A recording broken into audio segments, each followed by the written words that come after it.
সবাইকে তো বেশি কথা না বলে শুরু করা যাক। আজকে বছরের 117তম দিন, অর্থাৎ এপ্রিল মাসের 56তম দিনটাও চলে গেল। তো ঘুম সেরে উঠেই তোমাদেরকে বললাম গুড মর্নিং। তারপরে আর কি চা ফা খেয়ে রেডি হয়ে রওনা দিয়ে এলাম ভোট দেওয়ার কাজে ভাইচোকে কোলে নিয়ে।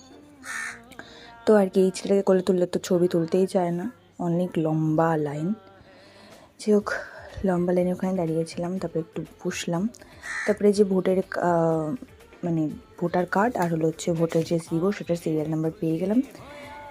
তো যাই হোক, ওখান থেকে লাইন বাই লাইন এখানে দুটো বসে আছে আর ঘরের ভিতরে একটা আছে। যাই হোক, এখানে যাচ্ছিলাম ভোট দেওয়ার জন্য। তো দেখো, এখানে ছোট্ট একটা ক্লিপ দেখিয়েছি, কারণ ঢুকতেই দিচ্ছিল না মোবাইল নিয়ে। কাজেই কত সবাই বসে আছে। ভোট দেওয়া হয়ে গেল আর কি।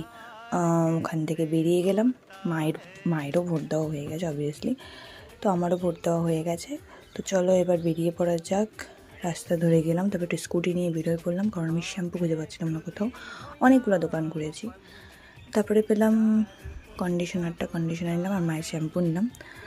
তারপরে আর কি শ্যাম্পু খুঁজে পাওয়ার দরুন আমার জন্য প্রথমে সুইং খেলাম, তারপরে রিয়াল খেলাম। রিয়াল খেয়ে বড় একটা শ্যাম্পুর বোতল নিয়ে চলে আসলাম। কাপড় টাপড়গুলো ভিজানোই ছিল, কাপড় টাপড়গুলো ভালো মতো কেচে নিলাম। কেচে টেচে তারপরে উপরে চলে গেলাম। এই চুলগুলো প্রচণ্ড ড্রাই হয়েছিল, কাজে এই চুলগুলো শ্যাম্পু ট্যাম্পু দিয়ে দিলাম। তারপরে ঠাকুরের পোশাক পরে নিলাম, পূজার ঠালটা ভালো মতো সাজিয়ে নিলাম, ঠাকুরদেরকে অনেক দিন পর পুজো কমপ্লিট করে নিলাম। তারপরে আর কি নিচে চলে আসলাম, খেয়ে দিয়ে নিলাম। খুব খিদে পেয়েছিলো, কাজে এটা খেলাম।